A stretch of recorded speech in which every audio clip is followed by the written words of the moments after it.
For most jobs where we record sound to go with pictures, we use one of two methods, either a microphone on the end of a fish pole or boom pole, or alternatively, a personal mic or a clip mic attached to a radio transmitter. There are some jobs where neither of these two methods is suitable though. For example, when you're shooting soap opera with multi-camera, or when you're doing sitcom in front of a live audience, it's not really practical to be holding a boom for a very, very long period of time. In those instances, we have something else. We have a Fisher boom. There are several models of Fisher boom. This is a Model 2 arm, or Model 2 boom, which extends to 5 metres. Some of the bigger ones will go as far as 10 metres. The base is the Model 3 base, and this is pretty much the baby of the group. This one is designed for location work and for small studios or where access is limited. In this studio, our access to here, we're on the 5th floor, our access is via a lift, and we could not get one of the bigger booms into the lift to get it in here. So these are ideal for location work. The wheels retract and the overall width there is about 70 centimetres, so that will go through a standard door on in a domestic location or in a multi-roomed set inside a small soundstage. Before you can move the unit around set, you've first got to remove the brake. We've modified this one. We've added a spring here because it was rather loose and kept jumping off unexpectedly. So now it takes quite some effort to actually squeeze that and remove the brake. So the brake is basically a metal plate here that pushes down against the tyre. And this is the tiller, this is the steering wheel, and you also need to grab hold of the end of the boom, and you have to be very sort of observant moving it around the set. Mind you don't bang the lights. Quite challenging. In order to manoeuvre the boom around the studio, first thing we've got to do is make sure that the pan and the tilt have been released so I can actually steer the arm, and then release the brake and go for a little drive, taking care not to bang into bits of set and manoeuvring the boom arm to avoid any lighting that might be in the way. And once I'm in position, just put the brake on and lock the arm.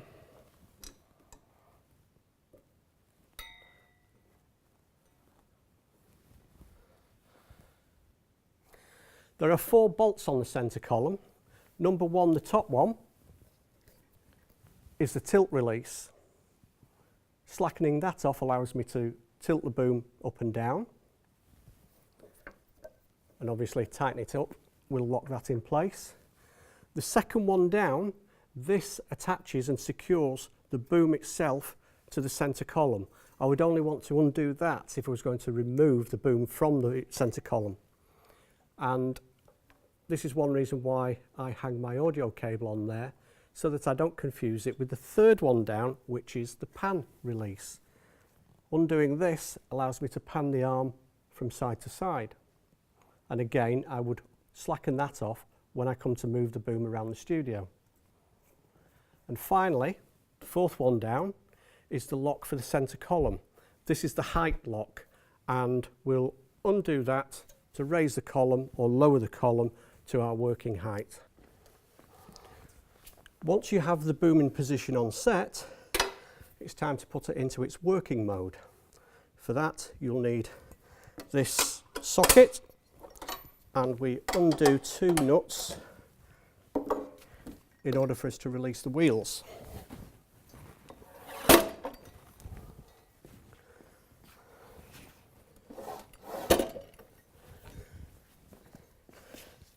And then retighten the nuts. If you didn't do this, the unit would be very unstable and unsafe to operate. You have to have the wheels extended. Technically, you could get away without extending this one, because the operator is going to be stood on this platform on this side, and it's this wheel or this axle that prevents it tipping over. Next, you will need to set the platform to its working height and set the boom itself up to its working height.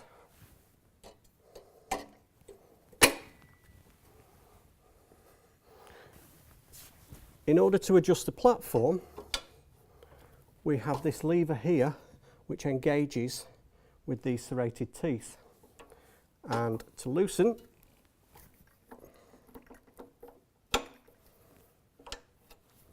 we just do that, and the platform will swing out to around an angle of 45 degrees, and we can raise it to bring it to a more suitable working height.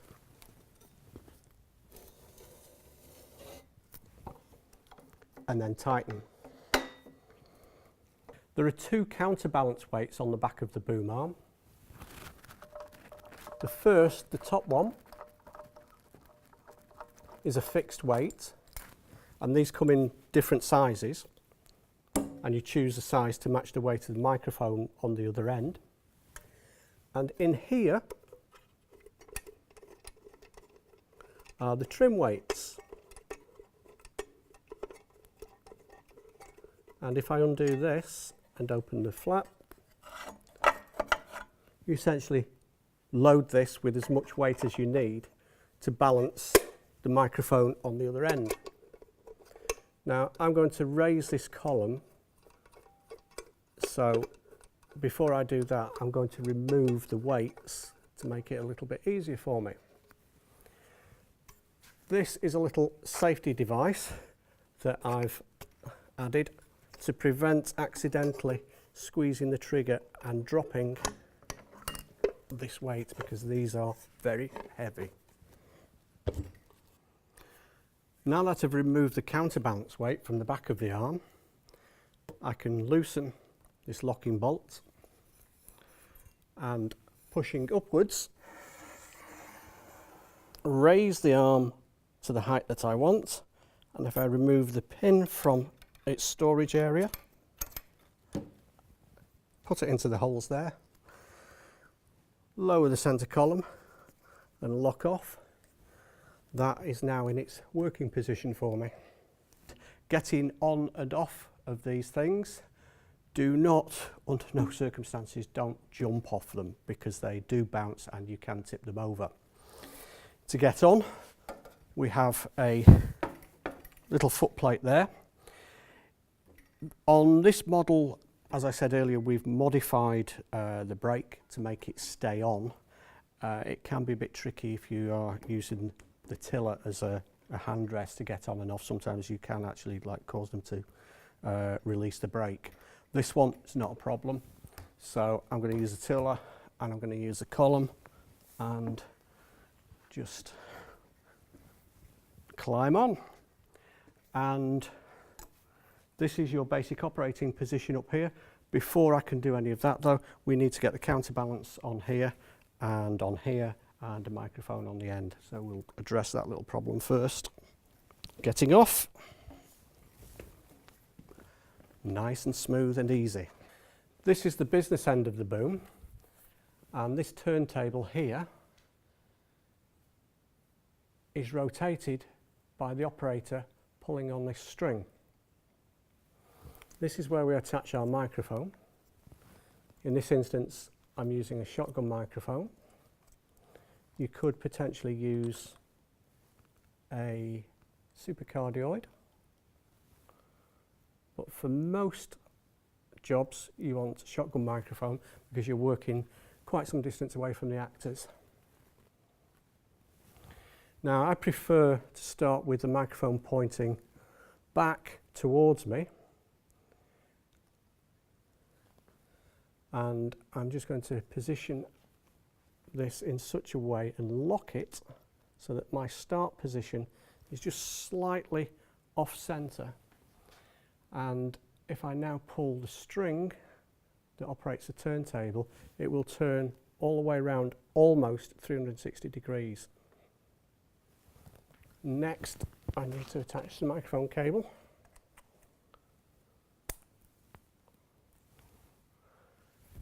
And away we go. Now that we've got a microphone on the end of the boom, time to add some weight. Start with the top weight, just screw that in. And then the big heavy fella.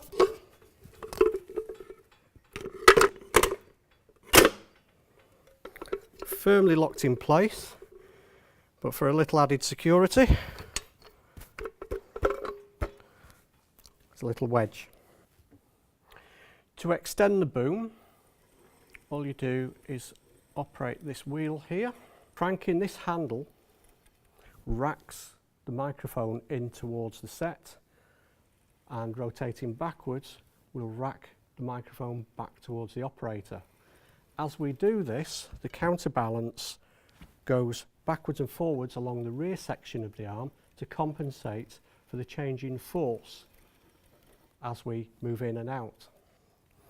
This arm here, this control, is the swivel or the pan for the microphone on the far end of the boom.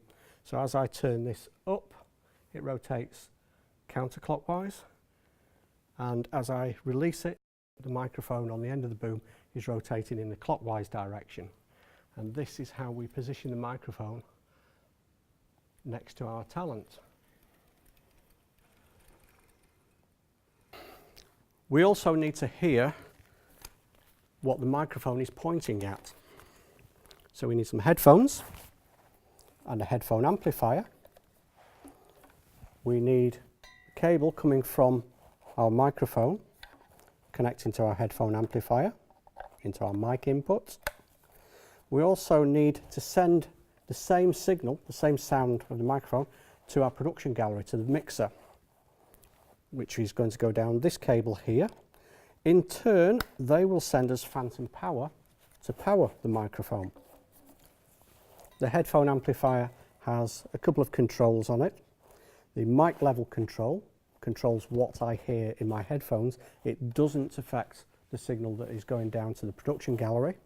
And I also have a monitor level for an external input, an external monitor, which will be production talkback, and I can use a radio pack, a radio talkback unit plugged into there, or I can plug into a wall box. All I then have to do is turn this on.